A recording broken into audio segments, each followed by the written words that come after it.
I have a new idea to alter the channel slightly, and I will begin to post videos narrating the questions I answer online. Or I'll post the questions and provide the answers I've given to some of the best ones with the highest views. The topics are all Lucifer-based questions pertaining to a vast range of supernatural legend and lore. So without further delay, what good purpose does evil serve? It balances out the cosmic alignment of good and makes free will possible, as well as evolution and the perception of time itself to move in a forward motion. It puts into contrast the value of good by weighing the price of sin, and over time our depth of that understanding increases with philosophy, which fuels the forward momentum of our evolution as a species, and thus is the gift in its grand design, that is the gift of free will given to us by God, which is why He is ever present, guiding and watching over our deeds, both righteous and sinful, still nurturing that gift in which He gave to us. Is the Philosopher's Stone real? Yes, the Philosopher's Stone was one of 3 legendary stones crafted by an enigma known as the Demiurge. This character was first discovered on temple impressions that predate the flood catastrophe of the biblical tale told by Noah, as well as early texts surrounding the demon known as Abruxas, in the tales of his role told in the Holy Book of the Great Invisible Spirits that highlights this great conflict. And there is an stonework that was duplicated to represent the actual Philosopher's Stone, said to be made from sapphire. The celestial stone was said to be made. This character, known as the Demiurge, was said to have brought about the deluge floodwaters after a climatic battle in the approximate range of 80,000 to 75,000 year. Tales from multiple cultures from every corner of the world have temples and tales from their ancestor that all tell of this similar battle around the same period of time. From the Bible's rebellion in heaven to the Hindu tales of the Mahabharata and the Battle of the 10 Kings to Mesopotamian tales of Marduk's battle against the forces of Tiamat. Also the character of Ishtar cross-references to the Holy Book of Invisible Spirits and the Epic of Gilgamesh as well. Geological surveys and archaeological evidence confirms many of these stories' validities, only that the time estimated in the stories as to when exactly this event happened is the only thing they say is incorrect. However, testing of volcanic eruptions and layers of sediment point towards the estimated date, and that there was more than just one calamity that happened all around the same time as the tales surrounding the Demiurge and his stones of power to be that of the early Younger Dryas period and the eruption of Mount Tabor. Is there a Queen of Heaven? Ha ha. No, there isn't, mainly because gender is not a defining trait among the heavenly hosts. Angels are beings that are without sin, incapable of committing and most times even conceiving the act of evil itself. If you ask an angel, for example, about its opinion on the death sentence, it will first look at you perplexed or completely devoid of an emotional response, because in its logic killing another person does not seem possible as an answer to any problem. Even in a life or death situation, the angel will choose rather to disarm and immobilize his attacker, and is capable of drawing upon the ability to do so even though he may previously seem incapable of doing so. The higher archangels, however, are capable of avoiding these types of conversations and even borderline lying about some topics and offering false emotional response because of their connection to activities and secrets of heaven that are dangerous for mankind to know. In this case, the lives of the many outweigh the consequences of the wrong choices. This is all regulated and controlled by what mankind has called in their entertainment industry as an angel's grace, which is the core center of their angelic being and directly connected to the will of the Lord. Well, that wraps it up for today, but tune in by clicking the like button and subscribing to my channel for more videos of Faustian Fan Mail. Now here is a word from our sponsors.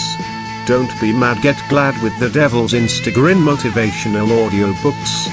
Now you too can face the schoolyard bully, overbearing boss, or even the crunchy cunt flakes of an ex-wife with Instagram self-help Lucifer montage tapes.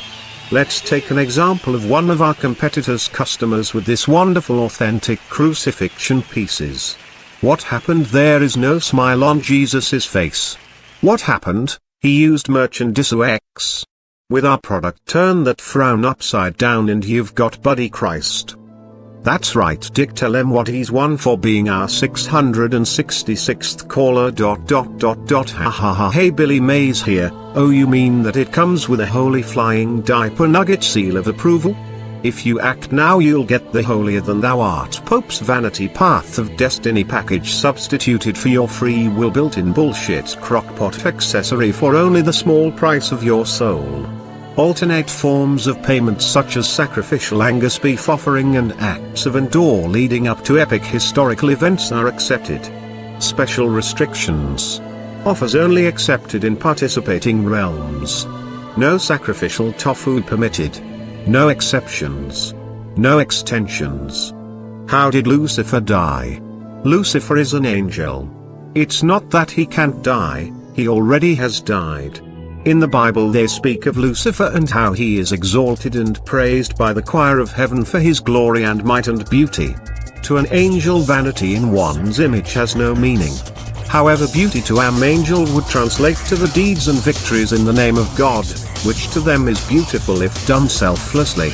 So Lucifer, being the mightiest and most beautiful of God's angels, would be in translation the one who has won the most victories in the name of the Lord and committed his duties as the best example and image of an angel of God possible.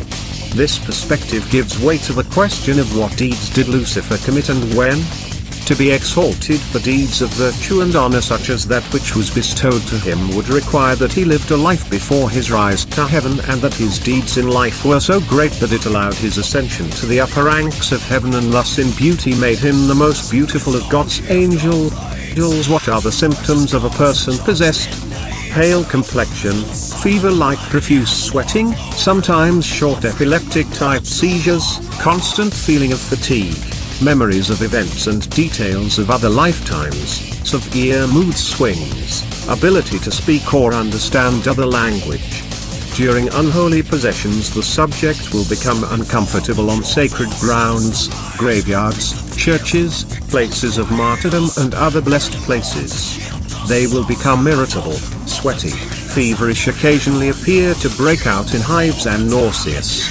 Divine possessions usually consist of serenity, calm, collected personalities with a goal-oriented approach to things. They will seem confused or unable to respond to questions that are sinful in nature. They will also have a blank, hollow look in their eyes as if in a state of shock. They will often run high temperatures but not seem to feel ill, and unlike demonic possessions, divine possessions have periodic moments where the possessing deity goes into seclusion within the host and is almost undetectable by the host as well. It will reappear whenever the task or purpose for its presence becomes close in proximity. What makes a person truly evil? Okay, I'm going to have to defeat myself a little to answer this. Many people misunderstand the definition of true evil. True evil is not necessary, nor is it associated or derived from an act which is necessary. Tragedy and deeds that we have no control over are not truly evil. Evil is an action that goes beyond naivety and deeds that are done through manipulation and force. True evil is done by those who know the full compass of what they are going to do. Their emotions do not overwhelm and control them, nor are they lacking any other choice. They understand that what they are doing is going to have an ill effect on many individuals, but they choose not to care and do it willingly, even if it means the cost of others' lives. They do this for the sheer purpose of the effects it will have on others. It is an act that leads to utter destruction of the individual, both physical and mental, and is one of the defining qualities that cause a person to become damned to hell. Another point is that the tree of good and evil was made in order for God's gift to mankind of free will to come about. The tree regulates the conflict between good and evil and ultimately mankind's comprehension of right and wrong, and through philosophy mankind's understanding of that gives definition to our free will and the choice to live our lives based upon that understanding. That is why it was made. Lucifer endured the role he did because God had appointed him to be its interpreter, to teach mankind to become a shepherd like himself, and his flock were to be those who had strayed from the path. A shepherd of lost souls. At least that was the plan. However, there were other things going on in heaven at the time, and it caused many things to become botched up. The taint of the deceiver was infecting heaven. But that is another story. How do I get rid of a demon that seems to be attached to my grown daughter? That may be a difficult one. It depends on what she is experiencing. If it is not harming her and only leading her down wrong paths and wrong choices, and she is a mature woman who knows right from wrong, then I'm afraid there is not much that can be done technically. She may be under the trials and tribulations of her soul. This may be her test from God. We all must endure, make the eternal choice that decides redemption or damnation. All you can do is provide wisdom and do not force the choices upon her.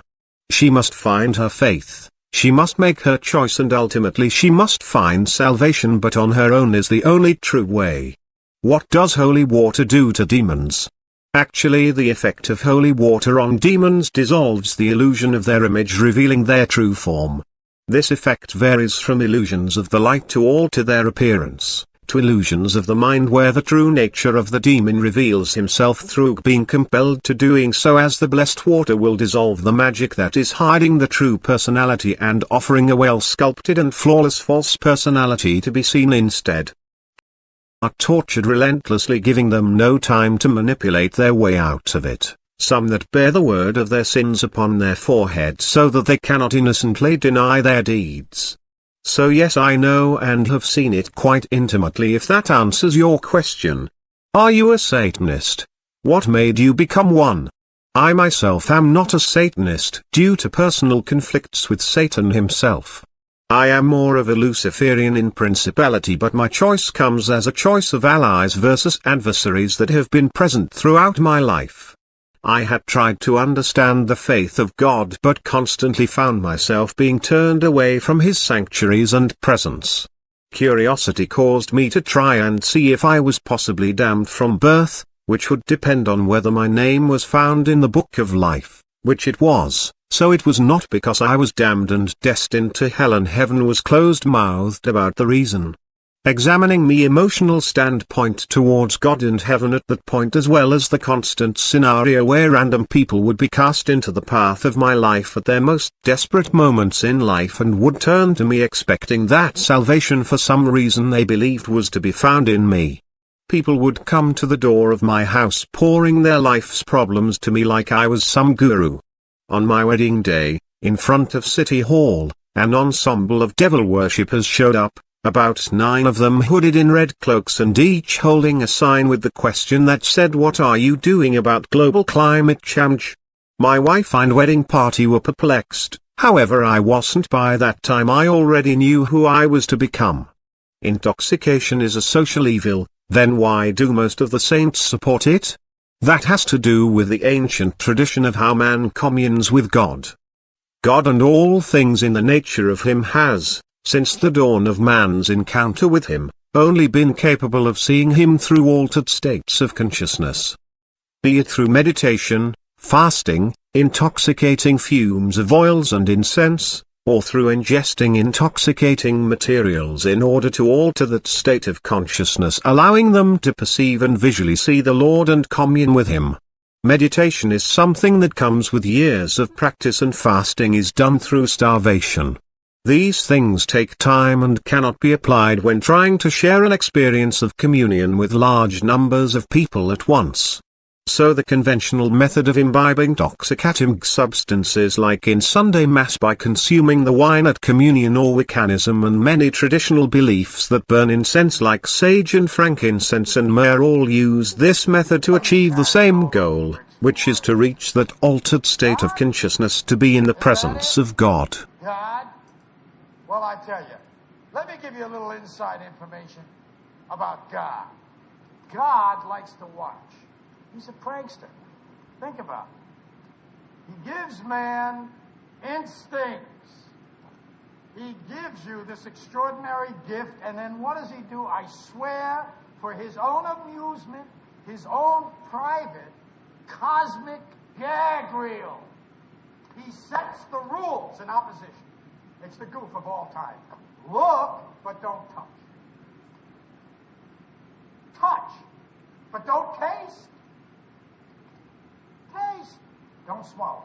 And while you're jumping from one foot to the next, what is he doing? He's laughing his sick fucking ass He's a tight ass. He's a sadist. He's an absentee landlord. Worship that